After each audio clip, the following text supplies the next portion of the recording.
1. Under the full moon. A pack of wolves ran the icy forests of northern Wisconsin with their noses low and hackles raised. They were massive creatures of speed and power and age-old magic. It was that last thing that had them howling with Gaia's rage. Magic. Evil and dark. Twisted. Hitting the earth like acid as its scorching metal claws dug up roots and cleaved trees in two. If the wolves fell into their memories, they'd loosely recall the humans calling the steel titans that roared obscenities into the heart of Gaia's home machines. Machines. The pack of wolves snarled and tried to slow their growing rage as the machines ravaged their lands. Fumes rotted the winds, burning their noses with scents of noxious chemicals that made them sneeze and gag. Wheel indentations erased the physical memories of their paw prints made seasons before by their loved ones. At the head of the pack, the alpha ran. He was large, not the largest by any means, but he made up for his lacking bulk with keen senses, massive claws and sabered fangs that gave the auburn-furred alpha a prehistoric edge. His name was Wyrm, and their sprint had come to an end as he skidded to a halt in the cold night winds. He looked back at his pack, huffing and eyeballing the trees, speaking the woven language of niche sounds and body language to make them hide behind the trees. From there, they watched. They growled. Silently, they raged. The clouds dissipated, allowing the full moon's glow to fall on the demolition crew cutting its way through the forest. Humans in armor and wearing blinding chemicals drove massive metal machines with giant claws and long arms made to tear down everything green in their path. Like puppets, the machine's spiritual strings were pulled and manipulated by the ghostly forms of giant shadowy spiders with 1,000 legs and even more eyes. Only visible to those in tune with the spirits and magic. Weaver taint. Wyrm thought, an entity that grows more powerful as man continues to modernize and use more aspects of control through technological advancement. Now its grip is on my forest. My territory. Even worse though were the humans. The ones not piloting death machines held guns, more Weaver tech, and wore the branding of Pentex on their Kevlar vests and masks. Not that they needed it. The spiritual infection of the Wyrm coiled around them all like overgrown leeches, flooding their mouths with caustic fumes reminiscent of the foul shadows spewing from the machines. It was all connected, and it was well within their Gaia-given right to lay waste to them all. The litany, Garou law, said so.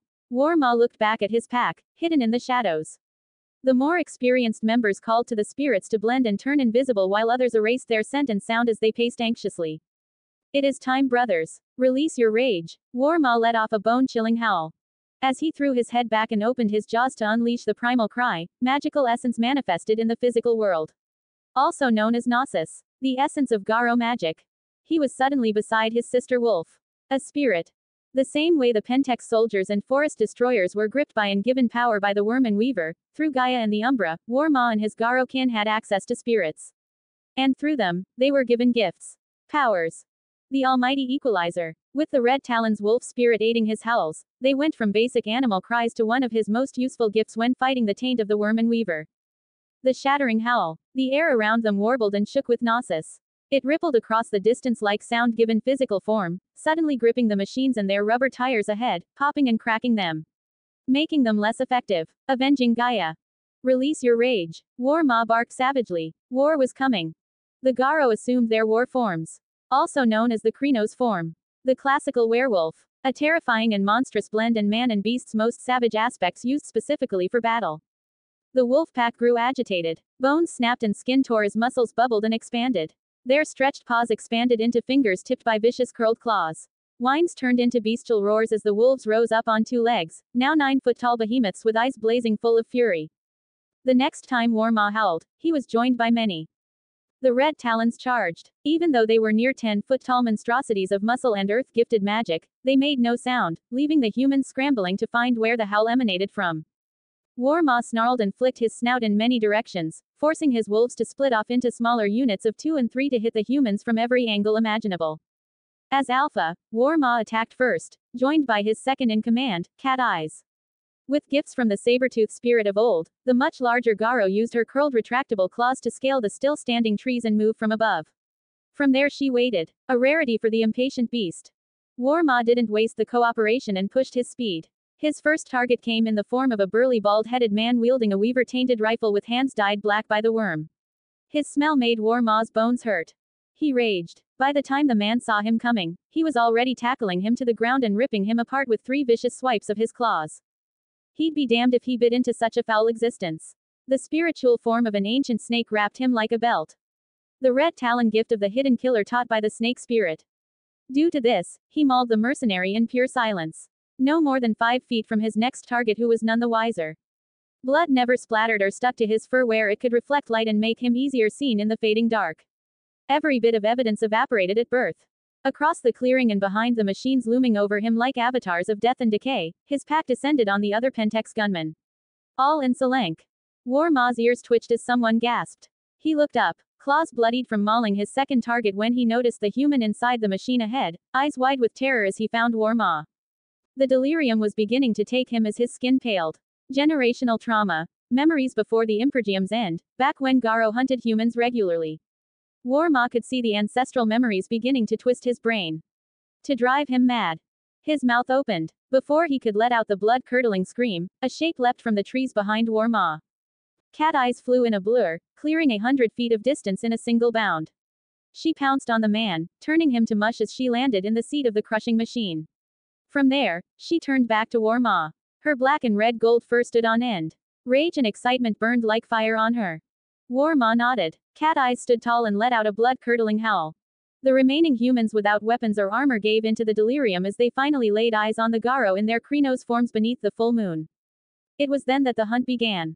As they all gave chase and culled the humanoid Wyrm and Weaver taint from their dwindling territory, Wyrm hung back and called to the other side with quieted howls and clicks. The spiritual form of cockroaches crawled out of his fur and his claws began to glow as the spirit answered his calls and gave him the gift of rend Wevertek.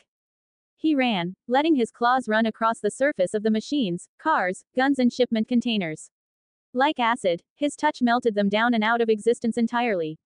The cockroach spirit knew the rights and creation of Wevertek. As a result, its assistance in unbinding was priceless. As was his assistance in the hunt. They howled in unison, confirming the end of the humans in their territory. He raised his snout to call a reply only to be interrupted by a distant howl. Familiar. Lighter and younger but strong. Pained. It wavered and cracked as if a powerful twisting force within was pulling at everything within her. It came again. Red Talons rarely spoke human language. But Wyrm, unlike many, wasn't born Red Talon. He wasn't born lupus, as a wolf. He lived as a man for years. Sometimes, he still thought as human. It gave him an edge against his more wild-blooded brothers. Only now, it gave him anxiety. To speak the words. My mate. She's giving birth. Hello, I have big plans for this novel. I want to explore all of the changing breeds, tribes, vampires and build something with this amazing world. I'm still trying to reintroduce myself to WoD, so I may get some lore wrong here and there.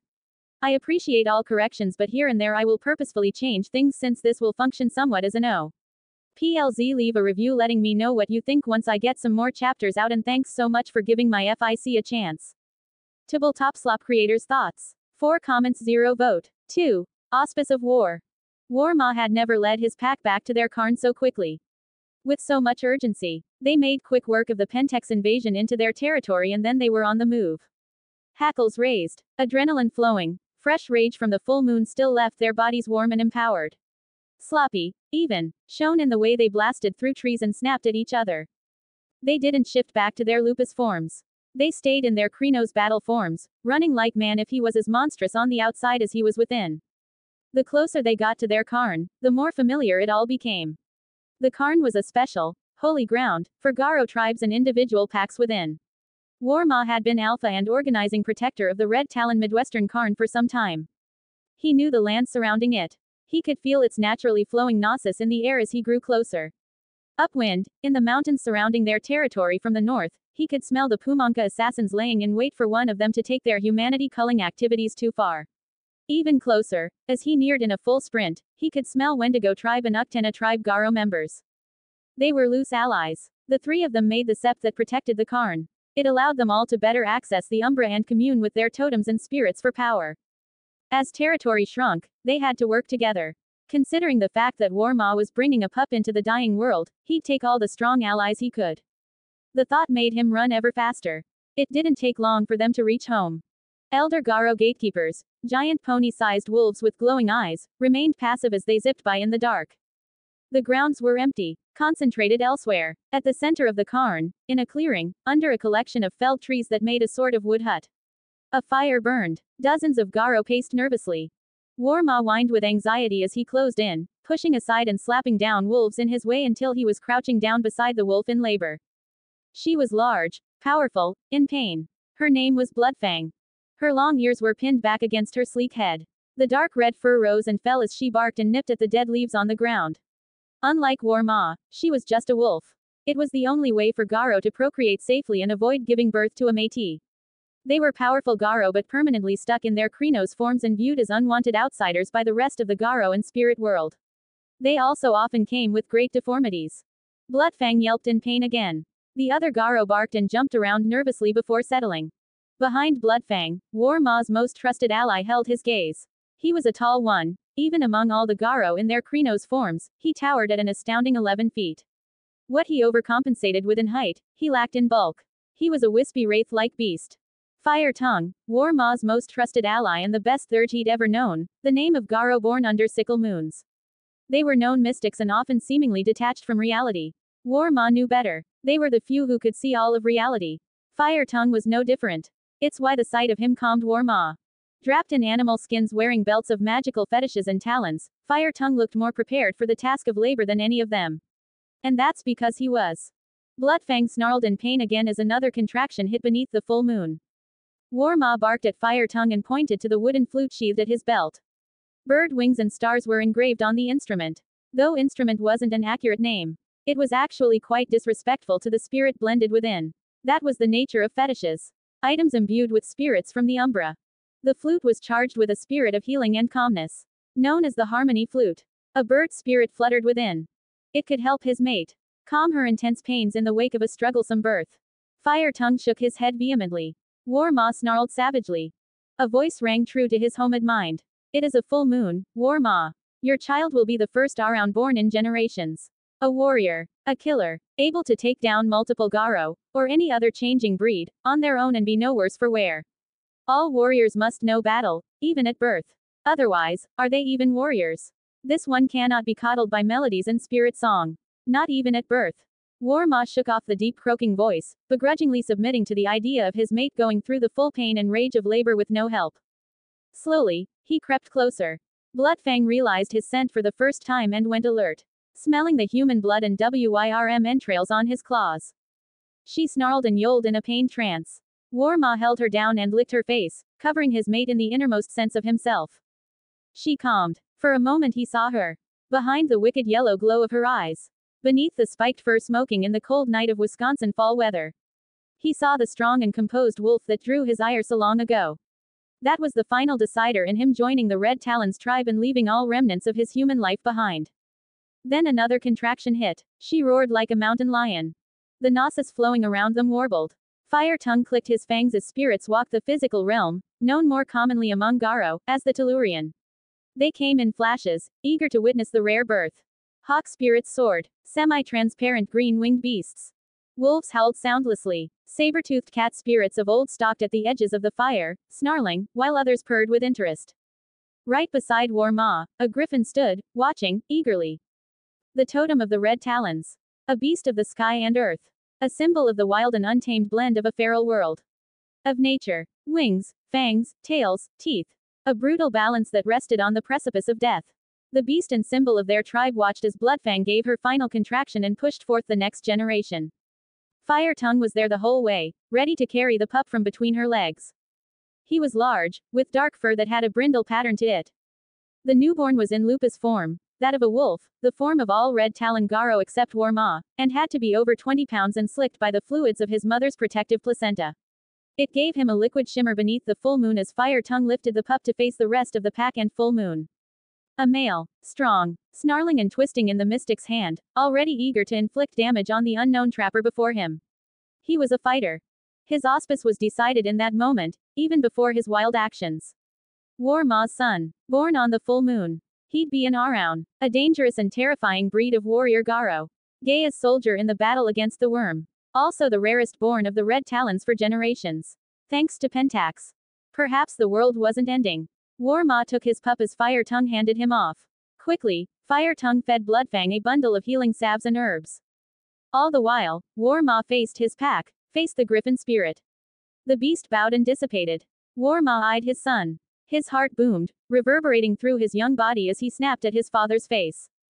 Your name is Future Fang. All he was left with were his wolves. They howled. He howled. In celebration. For even if the Wyrm apocalypse was approaching, so were they. With a promising next generation. One that spoke of a hope for the future. One they desperately needed in the wake of Pentex's chemical rains and deforestation efforts. Their howls shook the night, deafening everything from the fleeing birds to the fast-approaching cars in the distance. No one would penetrate their celebrations. Not on the night of the full moon. Or at least not in that moment. Not even the bundle of cars fast approaching, smelling of gunpowder and wolf. Yo, let me know what you think and thanks for reading. Obviously, to the uninitiated, this chapter had a lot of info you aren't sure of. I can assure you, this volume is a prologue and is more so meant to be something to refer back to in the future. Once TJE next volume starts, in 2 chapters, you will be taken through the world of darkness as someone who doesn't know much, since it'll make for better storytelling and fit the MXPOV as the new kid on the block. TableTopSlop creators' thoughts. 4 comments, 0 vote. 3. Madness and mockery. Minutes. Warmaw and Bloodfang held their pup, Future Fang, for minutes. That was all they had. But it was pure bliss. The pup fed on his mother's milk, fighting even then as he clawed at her fur and stomped her belly. It seemed all he knew was the fight. Even at his first meal. And his connection to the spirits seemed magnetic. You would have thought the puppy was a thurge like fire tongue the way Gnosis flowed around him like auroral fire. Whatever else was to be observed by Warmaw and Bloodfang was cut short as a distant howl cut the nervous and excited chatter of new birth. Fire Tongue, who was relatively silent and in a trance of sorts, shook himself of his outer mind and looked to Warmaw with a horrified expression. His voice entered his mind as gunfire and explosions shook the silent night. Warmaw, Pentex operatives have entered our territory. Hundreds strong and packs of hundreds more approaching. Another bout of explosions went off, lighting up the sky as mushroom clouds of smoke and flame rose above the trees. To attack on a full moon. In Red Talon territory, it wasn't only a declaration of war. It was a sign of confidence that shook Warmaw to his core. His more human mind began to work at his anxieties as he took Future Fang from Bloodfang and handed the pup to Fire Tongue. What do they have? What do they know? To attack us at such a time so confidently speaks to more than just Wyrmish military might. This isn't good. I need to save my son. Warmaw thought in a panic. His wolves raged. Bloodfang was exhausted from going through labor on a full moon. But she stood tall on all fours regardless as the warrior she was. It birthed a new sort of rage in Warmaw as he turned to Fire Tongue. Take my son. Hide him. Get him somewhere safe. Leave the forests if you have to. These lands were dead long before I arrived anyway. Fire Tongue let out a saddened whine, sharp ears flattening as he nodded. He spoke into the Alpha's mind a final time. All ends birth new beginnings, Alpha. Fire Tongue stood up to his full height, cradling Future Fang in his arms. The pup clawed free of the Thurge's hold to snarl and howl at the bombs lighting the sky. Even as the sight of Wyrm taint spiraled from the smoke. Warmaw grinned, that's my boy. With little else to do, he addressed his wolves with a single bark and they gave into their rage once more. Bloodfang hung back as all the Red Talons under Warmaw's control entered the battle. Fire Tongue watched her. She whined as she took a step towards the pup. Almost as soon as her foot fell, another bomb went off and wolven cries blended with rapid gunfire. She snarled and turned on her heels, joining her pack. Leaving her kin. For the sake of a better life. A better future. One with less Wyrm in it. Fire Tongue took off his pelt cloak and wrapped Future Fang in it. Our journey grows arduous. Ready yourself, Future Fang. The pup bit his cloak. Fire Tongue took off in the other direction. Spirits flanked them both as they ran. And none stood out more strongly than the griffin as it flew above them. Warmaw ran in a blur, passing his own packmates and Wendigo tribe members alike. Even though the Garou as a whole were a very brash and outwardly aggressive species, much of their abilities were born from subtle nuances and experience over time. Warmaw's human life gave him experience on 2 legs. It made him faster in his Krenos form. The positioning of his paws and spacing of his legs. He tried to teach it to his packmates but the Red Talons were anything but tame. A fact that became its most apparent as they dove into war. The moon was at its fullest. Their rage climbed as spiritual oily black tendrils unfurled from the fire and smoke of man-made explosives in the distance. It wrapped around their trees. It tore up the ground and slowly began erasing the land's mark in the umbra. They were watching their lands die right before them. The wrongness still boomed in Warmaw's brain as he ran amongst his pack. What do they have up their sleeve? They can't beat us in an all-out war. So what's the trap? Have we already fallen into it? Warmaw felt a chill ripple up his spine. His world slowed as his senses magnified. The moon. The smell of smoke, fire, rot, blood and pain. It was confusing and overstimulating him but he could still passively sense something. He looked to his left. Bloodfang ran beside him on all fours. To his right, Cat Eyes sprinted beside him in her Krynos form. The rest of his pack ran around and behind them. Furs patchy and wounds bloody as gunfire and bombs ripped up the forestry. Wait, he turned back to look among his pack of wolves. Amidst the familiar forms he saw unknowns. Thin massive wolves and doggish creatures with matted fur and drooling jaws. They didn't smell any different. They didn't look any different to his fractured mind until he directly focused on them. By then it was too late. The foul wolf creatures attacked from within. Any guesses as to what these fake Garou are? The hint is in the title. Lalalalalo. Let me know what ya think and thanks for reading. TableTopSlop creators' thoughts. 0 comments, 0 vote. 4. Wyrm versus Werewolves. Wyrm was too late to react. Too mentally frayed by the rising war beneath the full moon. The same could be said for the rest of his pack. And the many packs littered within the sept. The twisted doggish creatures went on the offensive from within. Wyrm watched 6 of them pounce on Cat Eyes from behind. Their maddened eyes expanded as they bit into her limbs, tearing away chunks to be swallowed down their sagging gullets with a fervent intensity. Another 6 charged Wyrm, falling from the trees and bursting out of piles of dead leaves like Halloween horrors. Wyrm leapt into the air, escaping the flanking horde of doggish monsters swallowing his pack. As he rose towards the sky, he collided with the 3 massive rotten Dobermans from above. He hit the centermost creature, biting into its rotted face while grabbing the other 2 by the throats. The 4 of them crashed through a maple tree before hitting the cold ground and scattering. Wyrm exploded to his feet. The canine monstrosities were just getting up on scrawny and broken legs. Wyrm acted quickly, reaching out to manipulate the rich Gnosis in his home territory. With the help of an earth elemental raging beneath his feet, he performed his Red Talon gift, quicksand. The ground rumbled and shifted beneath the creature's blistered and oozing paws. They snarled and tried to charge Wyrm only to sink as the solid cold ground became bubbling hot quicksand.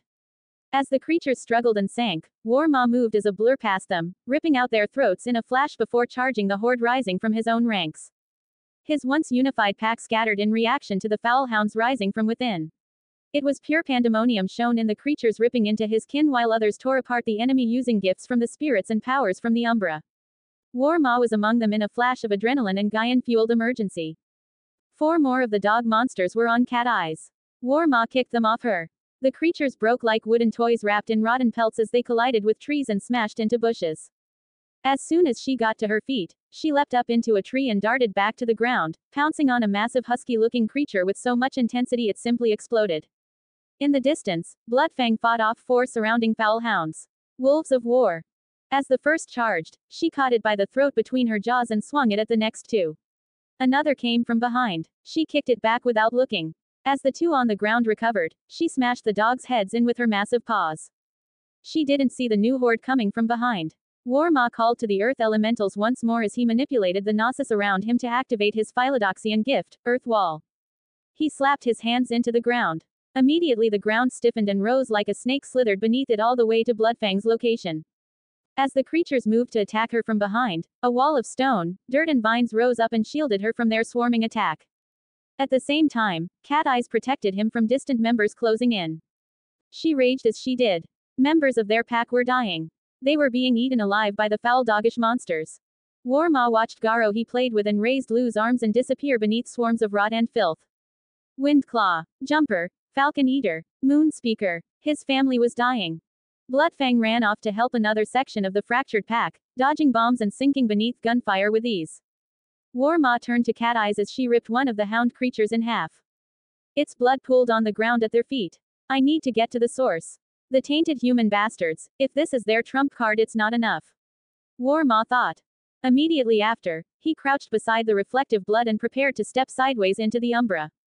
It was a gift all Garou, and most changing breeds, were capable of. They were spiritual beings with connections to the spiritual world. And after their first change, it became as easy as breathing. All they needed was a natural reflective surface and the ability to pass the gauntlet. A barrier between the Tellurian and the Umbra. On Karn grounds, it was easy. Wyrm prepared to step into the reflective blood. To travel the mirroring spirit world so he could emerge unseen behind the human filth and show them Gaia's rage. A teleportation of sorts.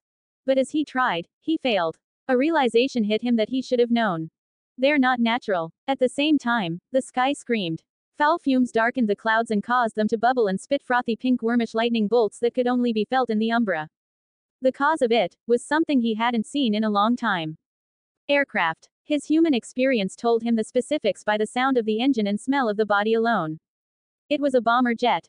A B-75 Ash Spitter. A stealth bomber jet used in urban warfare. Known for its uncanny maneuverability and poisonous smoke screen deployments. It roared as it flew overhead. A high-speed mass in a shell of black polymetal and carbonite. Wyrm was already moving when he heard the whistle as the bomb fell from the sky. Already taking note of his territorial grounds thanks to his Red Talon gift, sense territory. The small pond ahead. The men yelling commands out west. His mind worked. Old instincts took over and he yelled, incoming. As if he was back on the old battlefield. He jumped back and forth between trees, swinging and flipping off the branches to rise higher until he was leaping out of the forest canopy and slamming into the massive descending warhead. His weight and bulk was enough to knock the warhead off track. It was enough to send them both falling into the pond. Only they didn't enter the pond. With the natural reflective surface, rich Gnosis flowing land, and Wyrm's skill as a Garou. They stepped into the Umbra. Wyrm tackled an explosive deployed by a bomber jet out of the sky, and with it, he fell into the Umbra. It looked like he hit the water without making a single splash. In a chaotic blur of a transforming world, disturbed spirits and howling winds, Wyrm fell through the Umbra. He couldn't remain. He didn't plan to. As he stepped out of the Umbra, he swiftly reappeared west from his last point. Still falling. Only now, he was right on top of 6 heavy-duty Hummers with mounted guns and a whole lot of Wyrm tainted operatives. As he descended with the bomb, he snarled. For Gaia. Originally this was supposed to be the last chapter of this volume, but I adjusted some things and cut down some bulk, so one more I think. Let me know what ya think and thanks for reading. Also, if teleporting a warhead through the Umbra made no sense, that's okay. As far as the bare bones basics of WTA, I'll follow. But everything else I'll change how I see fit. Nothing too crazy though. Think of it as a bit of an O. I'll mix elements from multiple editions and add my own twists. Hope you enjoy. TableTopSlop creators' thoughts. 0 comments, 0 vote. 5. Like father. The blast was like nothing Wyrm had ever felt. And that was saying something considering the fact that he'd survived at least 6 bombings and twice as many war zones in his lifetime. The Pentex and Allied Corporation operatives were none the wiser. Grinning smugly with Wyrm and Weaver tainted forms as they shot down both Garou and Mockery breed alike. They had their trump card. It was a first of its kind thanks to mankind's technological advancements. A false Garou. Something they never saw coming. It felt ironic since they never saw Wyrm and his repurposed warhead coming either. One second they were unleashing hell. The next, they were in it. The heat was so scalding it was ice cold. The flash was faster than a lightning bolt. The impact sent Wyrm flying, rolling in a blasted mass of crumpled cars, melted operatives and burning earth. He was out of it. Elsewhere. Then, by some way of the spirits, he was in Fire Tongue's mind. Don't worry, future Fang. I am a fast runner. They will never catch us. Your fight is much like your namesake, pup. It's ahead. Not now. You may snarl and rage now, but this is a fight of fathers, mothers, brothers and sisters. A battle the children must learn from. For I believe, your world will be entirely unlike what we've known until this point. So, for now, we run. And we don't stop until the sun greets us. Through Fire Tongue's mind, Wyrm could hear the doggish monsters giving chase. 100 strong. Massive malformed mastiffs and long-legged greyhounds with colorless oozing eyes. The physical manifestation of death was hot on their heels. Wyrm's eyes shot open. Correction. Wyrm's eyes shot open. The world welcomed him in half of what it was. His entire left side was bathed in black. Old habits came back to him as he began flexing and moving his muscles and joints from head to toe. Cataloging his injuries in a high-speed efficient manner. Jaw shattered. The left side of my head is destroyed. Missing an eye. My lungs are filling with blood. I lost an arm and foot. There was pure silver in that warhead and the shrapnel hit my organs. The pain and notation of his injuries was the only thing keeping him going. Then he remembered. My son. The false ones are chasing him. They're hunting my son. Wyrm exploded to his feet in an ashen husk of a war zone. Steaming bodies lay in lumps amid the dirt and rubble. Crumpled cars and weaponry melted from the warhead's immense heat. Even so, more enemies approached on the horizon. But they weren't who grabbed Wyrm's attention. It was the man behind him. Watching. He was slight in build, even with his unmarked military gear. Despite this, he stood tall. Visibly tainted by a bane, a spirit in service of the Wyrm, that Wyrm didn't recognize. It was little more than shadow that stood over him. Resting a massive hand on his shoulder, holding him in its shadow. It looked like a massive gorilla. They had the same avaricious grin as Wyrm stumbled, turning to face them fully. Fascinating that you still stand. The Garou, if nothing else, are physical specimens worthy of praise. The man spoke with an accent. Mandarin. He was Chinese if Wyrm's memory of man served him correctly. He continued, clever when they wish to be as well. Teleporting a bomb you stole out of the sky. Ha, you probably would have been a god in the old times. Back when your kind wasn't relegated to chem-blasted forests on the outskirts of the world. General Jin, you should avoid being so close. General Jin took out his earpiece and threw it to the ground, all while eyeballing Wyrm with a mixture of both contempt, fascination and jealousy. The apish shadow standing behind General Jin huffed and beat its chest as he spoke. They think you're still dangerous. They think I can't take you. I've taken all of you already. My batch of werewolves have outclassed you. Thanks to me, I'm better than you. I don't need to hide. I've erased the last of the Wendigo, Uktena and Red Talon Garou tribes in America. I'm a hero. I'm a winner. He shuddered, seemingly caught between the euphoric high of victory and something else. Some dark wanting that went unmet and drove him insane as he faced Wyrm. The ape shadow behind him beat its chest and roared, flinging excrement and volleys of spit in a belligerent rage. Wyrm stumbled towards him. He saw the madness, the violence, the end. And he did what all Red Talons did. He raged. He raged at modernity, at its poisons and evils. He raged at man, at his propensity to embolden and feed on it. He raged at his world fading, knowing for all the life he lived, he did nothing to change it. He raged at the inevitable with a will unbroken and body half slain. General Jin must have seen something change in Wyrm. The massive 9-foot-tall red-masked Garou Alpha should have been a sad sight with his half-gone body and silver poisoning. Instead, he was scarier than ever. His eye burned with madness. His muscles bulged with blessings from the spirits hidden in the umbra. Green-blue fires of Gnosis rippled in a wildfire aura framing his body. Why, you're nothing. I'm better than you. I'm more than you. General Jin raised his rifle and fired. The bullets bit into Wyrm's chest and arm. Pure silver. It burned and melted his flesh down to the bone. He pushed on, walking like the dead risen as his pack fell all around him. Stop. No. General Jin continued to fire, visibly upset by Wyrm's perseverance. It seemed to not fit his mental image of dominance. Wyrm grinned with a snout missing teeth. General Jin looked ready to implode by the overflow of dark emotions, but he was stuck as he marveled at Wyrm. That's it. Watch me. Wyrm took another step until he was standing over General Jin. They both knew he wasn't strong enough to fight. At least not physically. With everything left in him, Wyrm threw his head back and gave a final howl. A shattering howl. His last gift to Gaia. The already trashed cars and weapons broke some more as the manipulated Gnosis flows warbled and crunched the man-made technology. Additionally, the werewolves, man-made Garou, began to rapidly degenerate all around him, turning into foul furry bubbling masses of steaming liquid and bone. General Jin, who was once stunned by the audio blast, recovered angrily and unloaded his magazine in Wyrm's chest.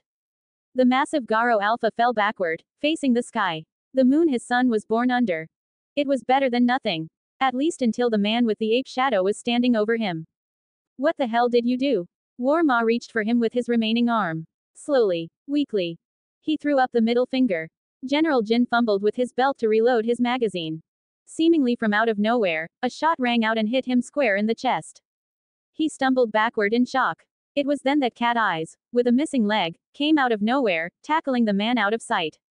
Wyrm was back facing the moon. Dying. And the closest thing he could see to his son was the phase of the moon he was born under. Around. War. War like what he heard in the distance as new gunfire echoed across the forests. New spirits intermingled with the old in the umbra, brought in by new Garou. Garou of technology and modernity that rivaled the evil operatives. Glass walkers. He recognized their city smell. He died begging. He died pleading to the wolves hated by all. Please, please save my son. And just like that, a volume is over and future Fang's story will begin. He's got some big shoes to fill. If everything goes to how I have it planned, he will. And more. Thanks for reading and let me know what ya think. Also let me know what you want to see. Favorite werewolf tribes, vampire clans, mages, etc. I'll feature it all. TableTopSlop creators' thoughts. 0 comments 0 vote. 6. Like sun. Monday evening, October 1, 2125. Faubourg, Illinois. Molina Alternative High School, football semifinals versus Aurora Oil High. The sports commentators sat in their glasses and lounge above what looked like a sold-out NFL stadium. There was over 3,000 people in attendance, ranging from esteemed D1 college scouts and recruiters to celebrities from the main city of Chicago. It wasn't normal for two outer city district schools to have such pull. That was part of the attraction. But ultimately, it boiled down to two individuals. All eyes were hard on them as they were substituted back into play the fourth quarter, to break the even scoring of 21-21. The crowd went wild. Ladies and gentlemen, by the sound of this stadium, I'm sure you can tell, our two star players just re-entered the field in crunch time. With 2 minutes on the clock left, it's anyone's game. The crowd was so loud it shook the ground. The sportscaster continued as each team lined up at the 50-yard line on the wet and muddy green field. I've gotta say, John, if I was a betting man, I wouldn't know where to place my money. On one hand, we've got a near untouchable marksman of a quarterback in Jaheim Parker, senior of Ow High. But on the other hand, we've got a young bull, a defensive nightmare, in Molina High's star defensive end, Amaru Ma. He's only a freshman, but by God would you not be able to tell. The other sports broadcaster laughed. Yay, no kidding. We've got to interview this kid after the game and find out what his parents and coach are feeding him. You don't see too many 6.5-foot 15-year-olds. Much less ones that are also 220 pounds lean. I fear for the quarterback. What? No. Parker's got a near-perfect throwing percentage. Only one interception. And who intercepted it? Yay, yay. Let's just hope Ma doesn't follow through on his increasingly reported bouts of aggression. I mean seriously, in his last 6 games he's abandoned the on-ball tackle to take down a defender. One time his own teammate. Ma's got a temper. If Parker wants to lead his team to victory, they'll exploit that. Down on the field, things only grew more gossipy. Hey, pissed, hey, hothead. An offensive lineman said, grinning through his visored helmet. Ma, don't, a defensive player on the other team said to their teammate in question. Yay, don't act like a tard and attack the wrong player, hothead. Some on the other team yelled. Amaru kept his head down. He calmed his breaths. He tried not to listen to the raucous cacophony of people in the stadium. Or the commentators above them. Hey, Ma, you ready to throw the game for your team? When you get booted off the team, don't try to transfer schools. I hear you do that a lot. That won't work this time. You got yourself famous. Ha ha, how's the life? Cheating scumbag. When you get sent to a new foster home, do you think you'll still be able to afford all those steroids? Oil in the foil. Red on dead. Jaheim, Aurora Oil's quarterback, yelled the play, ready to hike the ball as he stood behind Amaru's tormentor of the day. Amaru kept his senses focused on Parker. On the smell of his brand new shoes. Leathery with a million anti-slip chemicals. He listened to his gloved hands as they flung around, pointed and clapping.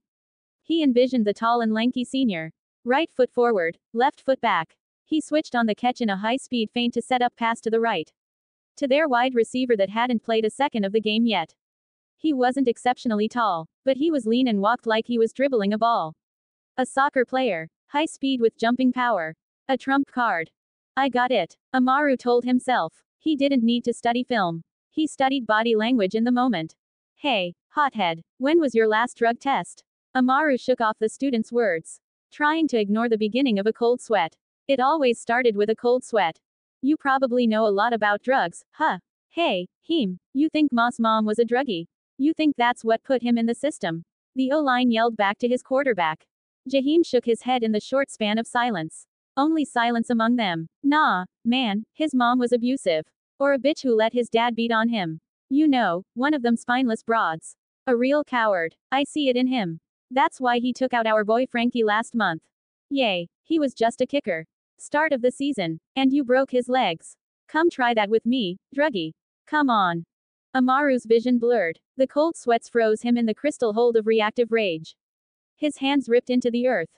His muscles tensed up against his pads. The crowd sounded like a swarm of bugs. Like a pack of dogs. Like too much of anything. His team was dead silent, save for a few stifled laughs. He knew that had no defending urge on his behalf. They didn't like him. He couldn't explain his actions to them. He didn't even understand them. He was alone, surrounded by enemies. Then the pains came. His bones throbbed. His gums itched. Noise fluctuated, switching from so loud his brain stung to so quieted he felt like he was underwater. Tears flowed from his burning eyes. Come on, try not to be a coward like your spineless mother. Try not to beat on the weak like your abusive animal father. Hike. The O-line hiked the ball, throwing it between his legs back to Jaheim Parker.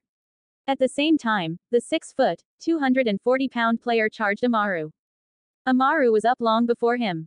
One quick burst of movement before getting low and charging the student's midsection, revving up to knock him off his feet. He grabbed air as the student hit a quick spine move and dodged his charge.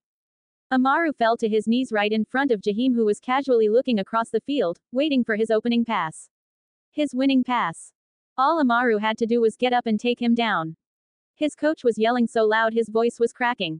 But Amaru's vision was still blurry, forming weird shapes in the crowd and swirling black slime in the sky rising behind the stadium. No, please, Amaru shook his head. God damn it, MAWH. Get up. Get him. If you throw this game, your ass is grass, boy. All around him, players collided and pushed to reach or defend the quarterback. His calm in the chaos was masterful. Amaru forced himself Ack. A spiked cleat stomped his calf.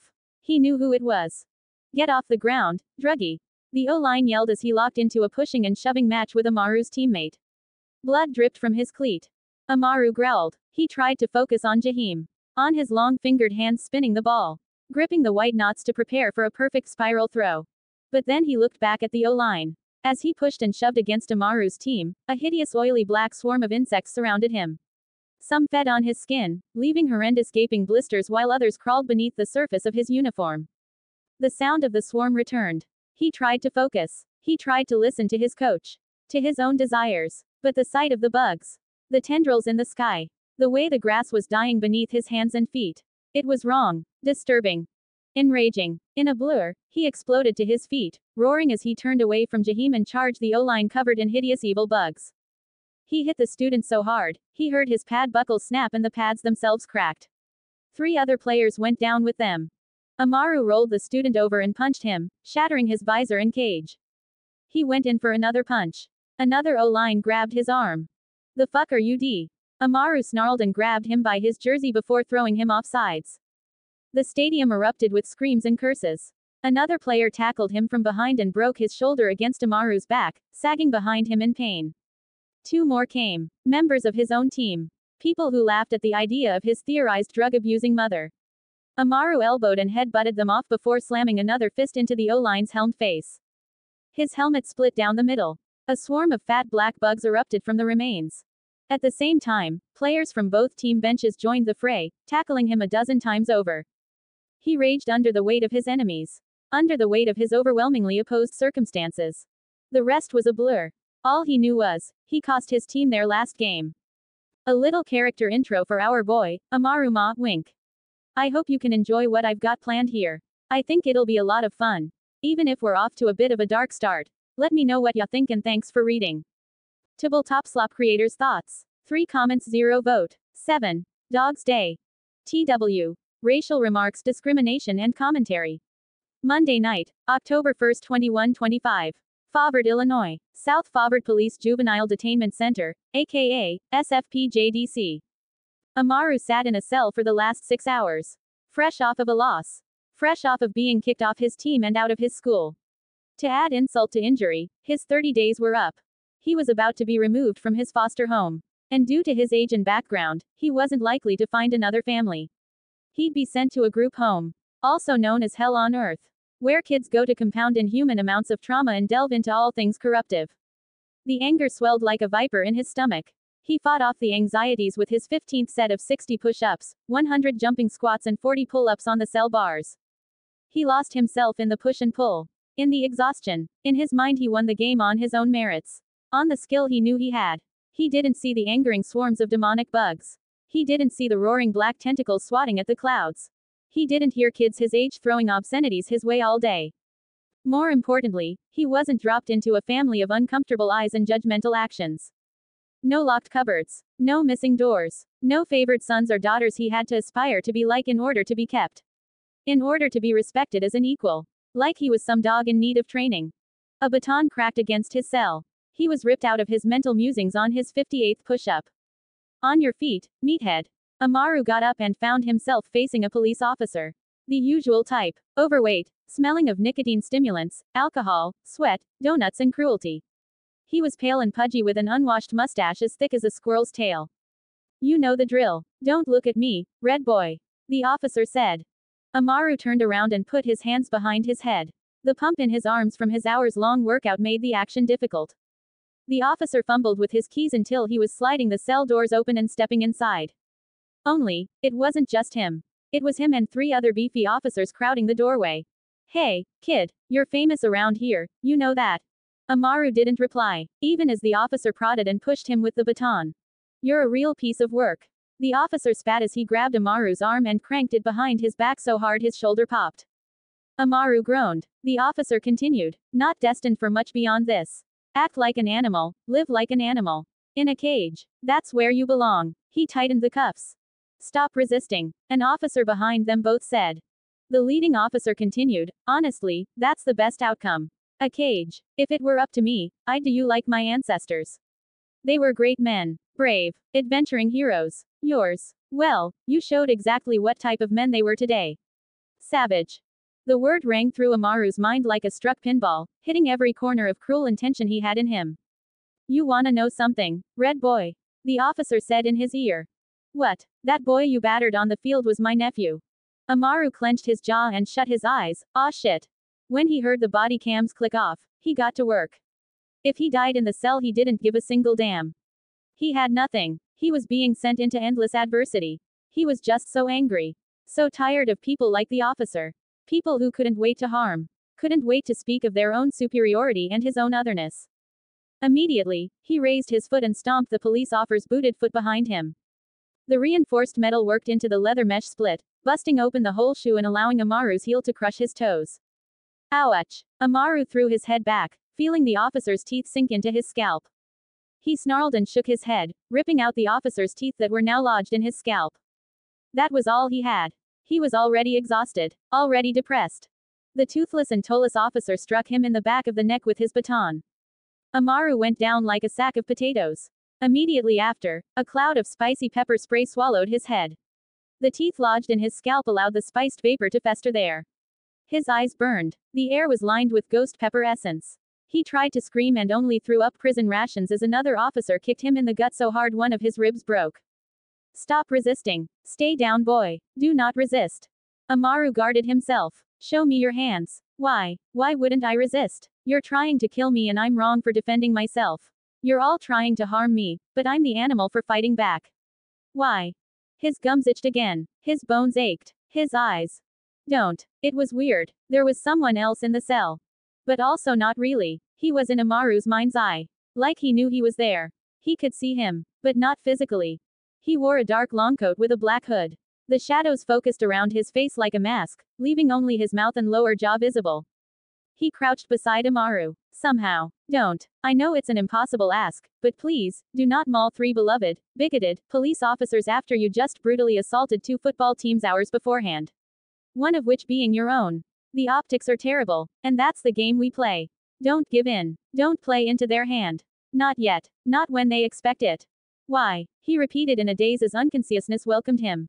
Because every dog has its day. Theirs will come in due time. But it won't be at your hands. Your hands are of much better use on much bigger foes. Leave this one to us. Help is on the way. But we need you to trust us. Who are you? You know, years ago, Fire Tongue asked the same question. We didn't really have an answer then. Not one that would please a urge. But we do now, and we'll tell you. We'll show you. But first, you have to trust us. You have to survive. You've been doing it your whole life.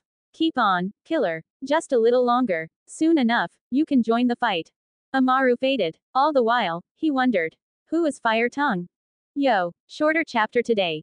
Either way, I hope you can enjoy. We're getting straight into it if you couldn't tell. Also, if you couldn't tell, this FIC will have some political commentary. Not all as heavy-handed as this, since that's not always how it works, but I'll do what I do. Let me know what ya think and thanks for reading. TableTopSlop creators' thoughts. 0 comments, 0 vote. 8. Furious attorney. Amaru woke up in a daze. His body was sore all over. He was exhausted, mentally and physically. He wanted to cry, but he felt like he was running low on tears. Not to mention, he didn't want to give anyone watching the satisfaction. When he blinked, he still felt the old sting of the pepper spray. When he inhaled, his ribs cringed. Not broken, but not far off.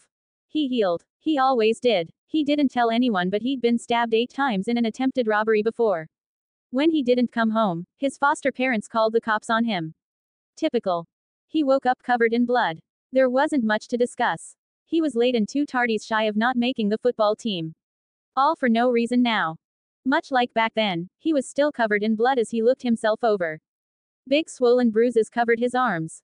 Blood stains and dirt streaks marred his uniform. He looked a mess.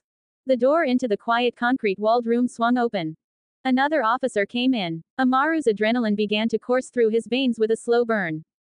The officer dropped a thick file on his desk and set his coffee down. Let's get straight to the point. My name is Officer Johnson. You were originally going down for assault and many were arguing you should be charged with second-degree attempted murder. But after your little fiasco in your cell 2 hours ago, it's obvious this is far worse. You're a terrorist. A terrorist. He'd been called worse. Officer Johnson opened up the file. Here in my officer's reports, it says you smuggled in a gross amount of blood-thinning analgesics, took them in your cell, and then made a racket to attract the other officers. Once inside, you attacked them. When they worked to restrain you, due to the blood thinners, it made your injuries look worse than they were. You're attempting to profit from a police brutality lawsuit, aren't you? That's a whole lot of premeditation. Amaru laughed to himself. Officer Johnson placed 2 bags on the table. One held a pair of brass knuckles and the other was a bottle of Tylenol. These were found in your cell. Of course they were, Amaru said. Officer Johnson jumped at the response. Are you saying my officers are liars? They've served this city for a decade each. What have you done for this city? You've done nothing but throw away opportunities sent your way and now you're attacking the police. You've built quite the case against yourself over the years. Officer Johnson flipped through the files. Vandalism of private property at 12, assault of 3 teachers at 13, gang violence at 14, now look at you. A cop-harming terrorist. You're lucky to get off with only a few bruises. Bruises. Amaru thought as he looked down at himself. They always say bruises. He looked down at his leg. Where the 300-pound offensive lineman cleat mashed it. There wasn't even a bruise. Not a scratch. It's like the entire world was out to make him wrong. Maybe his previous foster home was right. Maybe he was schizophrenic. It would explain the visions and outbursts. You're going down for a long time, the officer said. Then Amaru looked up at the officer. There were no bugs. No oily tendrils slithering out of his eyes. No devilish wings unfurling from his back. He was just a man. And just as evil. It wasn't Amaru. It was reality. What? You want to try and attack me too? Come on. Do it. Put a pin in this case so I can go home early and you can shack up in your cell. Officer Johnson pressed. Amaru clenched his jaw. He saw the offensive lineman in the officer's face. He saw the cops with their batons and grins. He saw a memory. Don't, the man said. He said to keep surviving. He said it's what Amaru had been doing his whole life. To hear someone else say it was heartbreaking in a way. But also cathartic. Like someone else could really see. Like he wasn't the only one who saw the bugs and injustice. Okay, I'm waiting. But not for nothing. Amaru leaned back, eyes fluttering as he felt an oncoming sneeze. If you spit at him. Chew. Amaru lunged forward as he sneezed. His knee flew up, smashing into the underside of the table. Officer Johnson's coffee cup was thrown into the air, flinging steaming brown liquid onto his face and chest. Ot! He screamed, frozen in pain before bunching up his face in anger. You little shish. The door swung open suddenly. Officer Johnson didn't care. It spoke to the department norms as he lunged across the table and began choking Amaru. Or at least trying to. Amaru's neck and traps were too thick for him to get his hands all the way around. Either way, the officer squeezed. What the hell are you doing? The woman's voice startled the officer. Without letting go, he looked up to find a 6-foot-tall woman in an all-black suit standing in the doorway with a body cam lens pinned to her chest. Officer Johnson saw it too and backed away immediately. Mr. Ma was having an episode and needed to be restrained.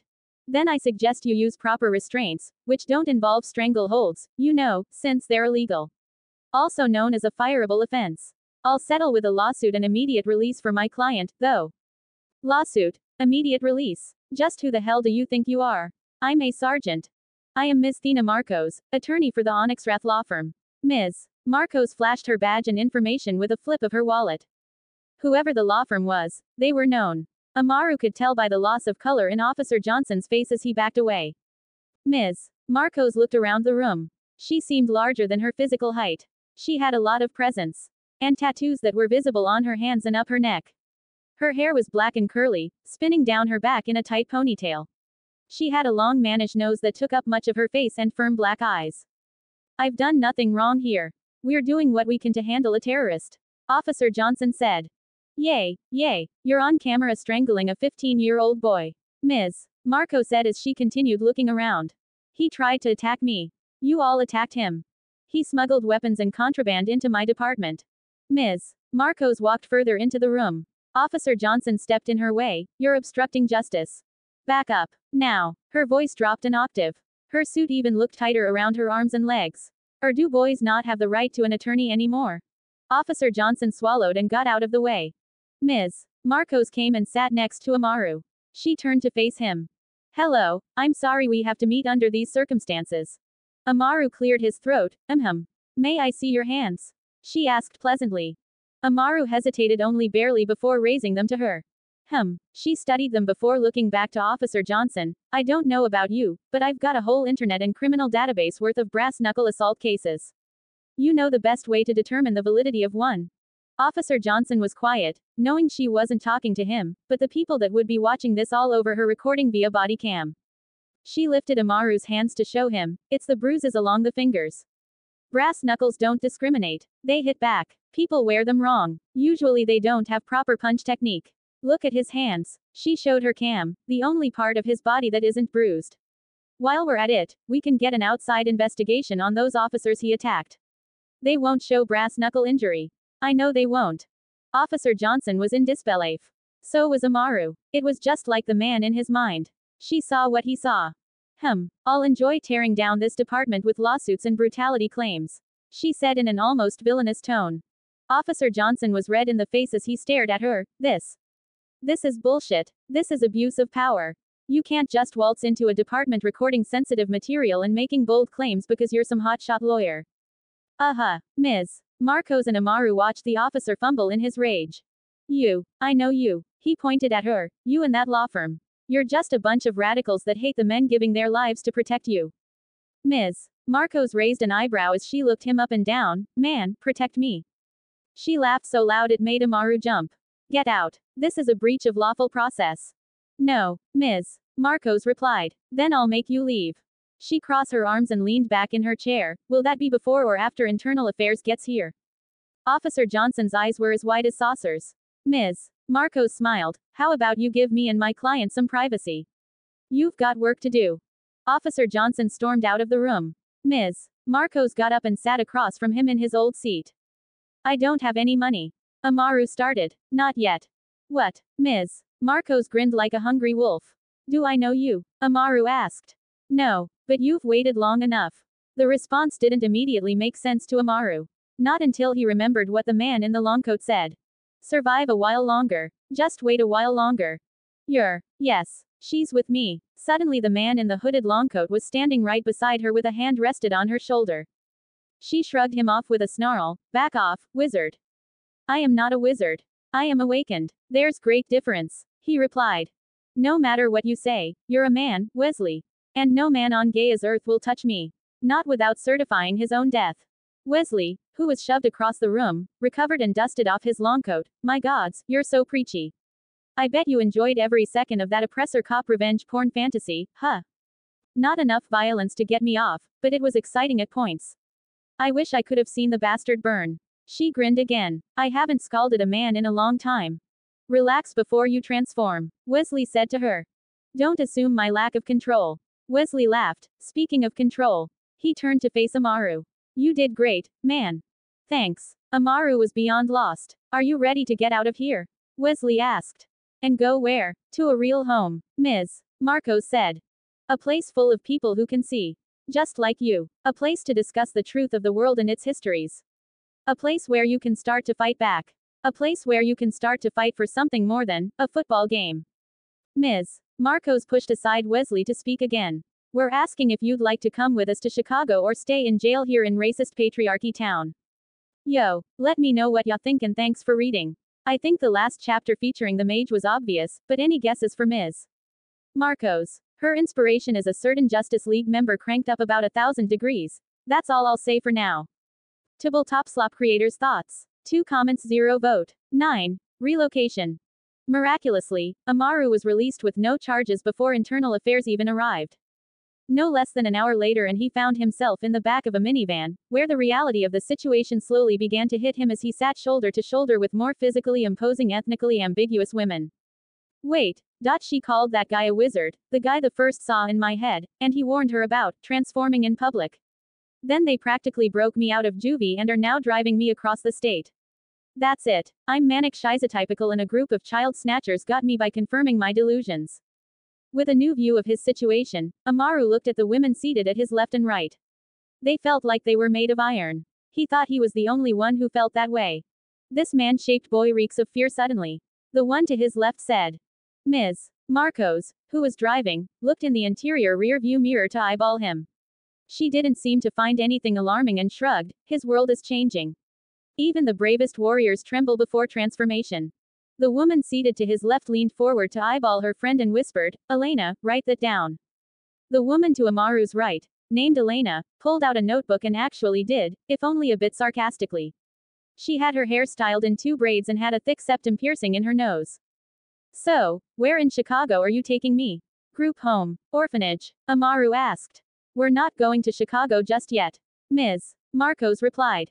We're not. Amaru braced himself. No, I don't like working on a set timetable. It makes us easier to intercept. Ms. Marcos said. Intercept? By who? Amaru felt like jumping out of the window. All of your questions will be answered once we get to Chicago. We just have to make a pit stop. Yay, Elena started. Don't want to run into any canites. Elena. Ms. Marcos snarled and swerved the car, forcing Elena to smack her head against the window so hard it cracked. Elena didn't look nearly as pained as she did angry. She snarled at the back of Ms. Marcos' seat with glowing eyes. Control yourself before I do it for you. Ms. Marcos said as they slowly sped up on the freeway. It grew tense. The air became heavy. It felt wrong to move. Like Amaru would become the focus of their poorly veiled aggression. So he didn't. He didn't move. He never felt fear for a fight. Except for this moment, where it felt like both more and less than that. Like death and conversation. On the same playing field. Amaru braced himself. He'd swing at whatever moved first and jump out of the car even if it was going at 120 miles per hour. He healed. He always healed. Until then, he watched. Partially because he was paralyzed by fear. For the first time.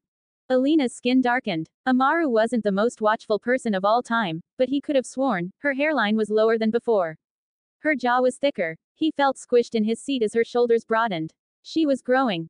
He was shrinking. He pushed back. To hell with waiting or trying to understand the weird dominance game he was stuck between. He needed space. He needed peace. Amaru shoved her aside. You need to back you. Elena switched her aimed aggression at Amaru with a reactive bark. Don't T. Amaru swung, driving his hard knuckles into her nose. He felt the break of cartilage on his fingers as he twisted his fist into her face. She yelped and smacked the back of her head against the window so hard it shattered.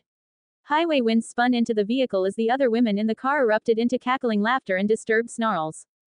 Amaru kept his hand in Elena's face, immediately lowering it to her throat to hold her head outside of the car door.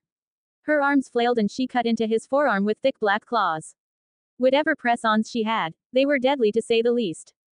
Amaru looked behind him. The other woman watched with minor amusement. He turned to the front seat. Ms. Marcos watched him from the mirror. He spoke. Pull over. Now, we're done here. Ms. Marcos shook her head. I'm sorry, we can't do that. Why? You're rare, Amaru. You could be a great help to us. What even are you? Who is us? Amaru asked. We're like you. But to explain that, we have to do so carefully. It's why I had to silence Elena. She can sometimes speak too freely. Elena had stopped trying to rip his flesh from his arms. Only because he choked her out. One of them gasped. Ms. Marcos grinned. You may let her go. She won't harm you. None of us will unless agreed upon mutually in combat. Amaru didn't even bother trying to rationalize her words. He let Elena go. She hung limp out of the window for a second before jumping up. Amaru cradled his bloodied arm, already feeling the flesh and muscle knit itself back together beneath the hand that covered the wounds. He held his hand in a fist. Just in case she felt up for round 2. Ms. Marcos took note as she drove. You don't have to hide, Amaru. Amaru looked down at his arm. It was now covered in old-looking scabs. He usually stayed away from people when he healed. Like I said, we are like you. Isn't that right, Elena? Elena grunted as she wiped her nose. Amaru was surprised to find that not only was it not broken, but she wasn't bleeding. Not even a bruise. He looked down at her hands and found no bladed press-ons. Just regular black painted nails. What the hell? Amaru thought, even though he shouldn't have. He ran into a plain-stepping hooded man twice and it wasn't coincidence. Just wait until we get to Chicago. Wait until you meet him. Then you can decide for yourself. And people will help you along the way. No matter what. I don't need help, Amaru said reflexively. That's the spirit, Ms. Marcos replied. Then, she turned to look at Elena. Say no more. He knows nothing. If he reaches any sort of emotional or existential overstimulation in this car, it will be a bad day for us all. Elena kept her eyes low and shook her shoulders. The woman on Amaru's left reached over him and playfully shoved her. She smiled faintly and shook her head. Like a scolded sibling. It was weirdly reassuring to know she wasn't actually hurt. Maybe they were like him. I'm not sorry, Amaru said to Elena. Elena side-eyed him. Ms. Marcos laughed out loud. No, I mean, I don't regret protecting myself. But I didn't mean to break the window with your head. Elena chuckled. Hit harder next time if you want to keep your arm in one piece. Amaru didn't have a reply. Elena winked at him and put her eyes back to the floor. Amaru looked ahead. Ms. Marcos, I'm sorry for the car damage. Ah, Ms. Marcos waved him off. After today, we're about $2 million richer thanks to you. A broken window is nothing. I'm buying a new car. Amaru thought back to all she'd filmed in the police station. He didn't think she'd get so much for the lawsuit, but she seemed like a person who always knew what was going on around her. Okay, you hear that, ladies? Money. We get money. So everybody stop acting crazy. Just sit down and let us make this trip in one piece. Ms. Marcos said to everyone. They all replied as one. Yes, Ms. Marcos. Amaru sat deeper into his seat. Maybe he wasn't schizophrenic, but that birthed about a million new questions. The ride lasted about another 2 hours. It was well into nightfall and Amaru found himself drifting in and out of sleep. Anytime someone moved, he was awake and ready for whatever was coming his way. A learned behavior. Some foster parents were nicer than others. None were exactly nice, though. The blurring ride of weird glances and gossip came to an end as they pulled into a motel that looked like it was a breeze away from breaking down into a million pieces. Paint and wood furnish chipped off the fake planks. The Motel 12 glowing logo was flickering in and out of life. And despite the blinds being pulled and doors being triple bolted, he could hear just about everything inside. Drugs. Sex. More drugs. Sex on the TV. Drugs on the TV. Cheese curds. He stepped out of the car and stretched, hesitating only as he noticed they all were stretching and yawning like dogs let out of their cages. Ms. Marcos laughed as she stormed past them. Beside her, from the shadows, 2 black and brown husky-looking dogs trotted beside her. Where the hell did they come from? Amaru asked. They ran with us, Elena said before putting a finger to her lips. Amaru digested the information as well as he could before following after them to their motel room. Thankfully it was right in front. He waited at the window as Ms. Marcos flicked and swished her fingers to the massive huskies. Giving commands. They gave a bow before trotting off around the entire motel. Amaru turned to his left and came face to face with a no pets allowed sign. Emotional support dogs, Ms. Marcos said as he looked back at her. Right. Amaru faced the motel. Because of the sheer number of them at the door, he was offsides with his face to the covered window. He saw himself. He looked the same as always. He was large everywhere. Frame, stature, features, you name it. He had the same thick black eyebrows framing his large brown eyes with just enough space to give way to his thick curled nose. When he was a kid they used to call him Bird Boy because it curled like a beak. His lips were on the slimmer side, but that could have been an illusion thanks to the bulk of his jaw, which was only visible because he had his shoulder-length black and brown curly hair tucked behind his ears. The black piercings at each lobe twinkled. The bruises around his eye and split in his lip were gone. He didn't look any less rough. He always looked that way. Grumpy, rough, brooding. At least that's what he was used to. But the face looking back at him in the glass changed as the blinds swung open. Suddenly the face looking at him was softer. The skin was more radiant. The same bronze shade with a beautiful luster. Less like mud and more like spun caramel and chocolate. The hair was also different. Shinier and straight as ironed curtains. It framed a youthful face with a button nose, freckles, blue eyes darkened by thick eyeliner and a neck covered in tattoos. Who the hell are you? The figure in the reflection asked. Amaru blinked. I don't know. The woman on the other side of the window made a face. Half a dozen voices behind her erupted into giggling laughter. The woman beside him outside also laughed as the lock to the door clicked off and opened. Everyone be easy on the man-shaped boy. He's had a long day. Ms. Marcos said as she beckoned him inside. Amaru walked away from the window and stepped into a motel room. It was full of even more women. Visibly younger with some looking like children. Which was alarming because they all had guns and swords and an axe. She was wielding an axe. And he then realized the woman in the reflection was simply a girl on the other side of the window. She was as tall as Amaru and wearing entirely too much leather as she leaned on her axe. Mom, who's this? She asked Ms. Marcos. This is him, Alexa. She replied. The one Braun sent for. Ms. Marcos nodded. Amaru looked at Ms. Marcos. The other younger women in the room suddenly looked at Amaru in a new light. No way. Isn't he too small? Amaru had never heard he was too small.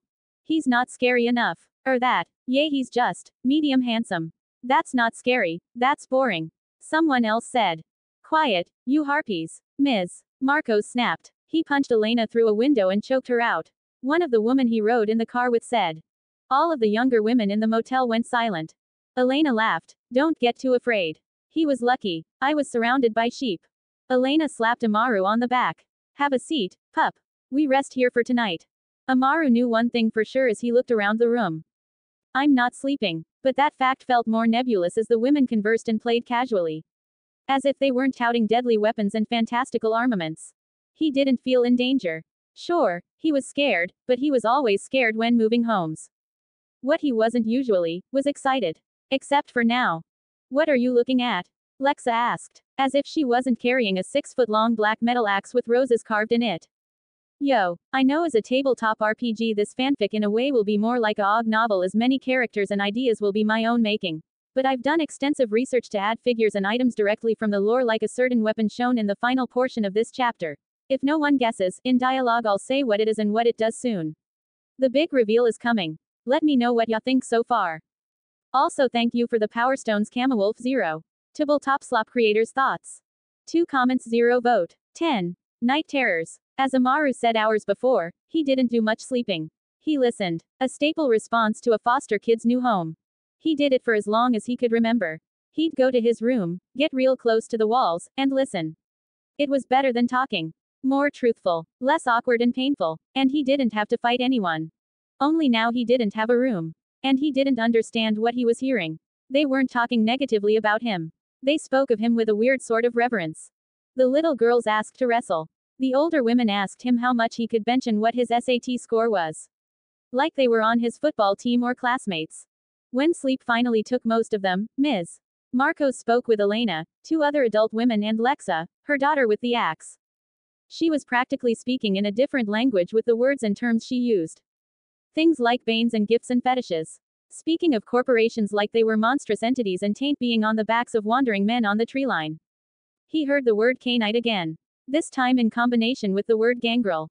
Whatever reaction Ms. Marcos was afraid he'd have after hearing such words was inaccurate because all he felt was exhaustion, confusion and hunger.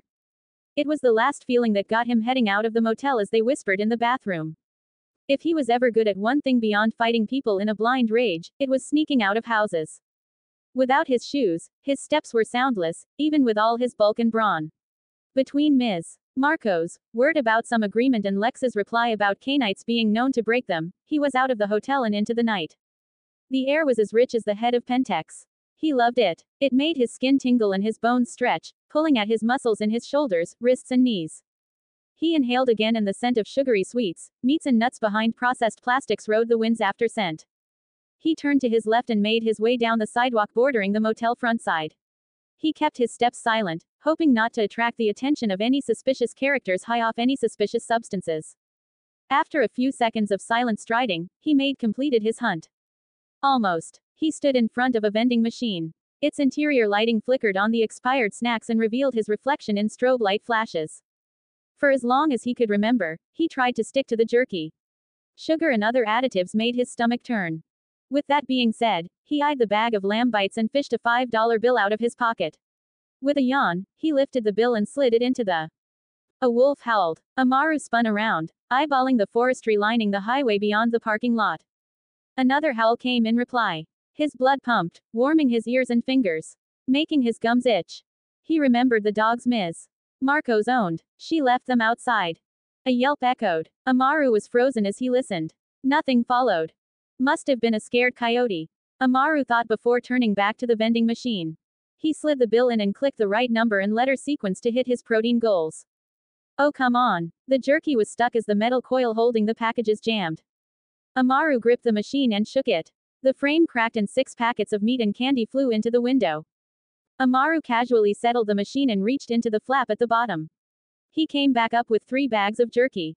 For a moment, he simply stared at them before saying, "What are you looking at?" He turned and found Lexa staring at him. She was silent. Not as silent as him but just about. She held her axe in her right hand with the blade facing the world behind her. She didn't bother answering his question and instead asked her own, "You heard a?" Another yelp echoed from the forestry across the street followed by a howl. Only this one wasn't the usual somber call of the wild. It was an alarmingly loud and violent roar laced with dread. It made Amaru's skin burn and he flinched so hard he got whiplash momentarily. But not long enough to stop him. He took off across the parking lot, barefoot and flinging jerky in his wake. "Hey, stop," Lexa yelled as she chased after Amaru. "It's the dogs. They probably ran into some coyotes or hit a bear trap." Amaru yelled back to her, "Go tell your mom, I got it." He didn't even know why he had it. But he couldn't stop. His legs moved on their own. His terror was overshadowed by an urgency that was a blend of both excitement, determination, love and rage. It wasn't as toxic as it was natural. It felt like it was supposed to be there. He felt like he was supposed to be chasing the howls of dogs in a dark forest. As soon as he hopped over the highway fence, he was falling down a hill that led straight into the green. He dropped into a slide, letting his pants take on the brunt of tossed beer cans, wood shards and grass. Behind him, Lexa flipped over the railing and landed in a slide after him, using her massive battle axe to steer. Amaru eventually came to a stop in the forest and fought off a gag as the smell of rotten blood rode the winds.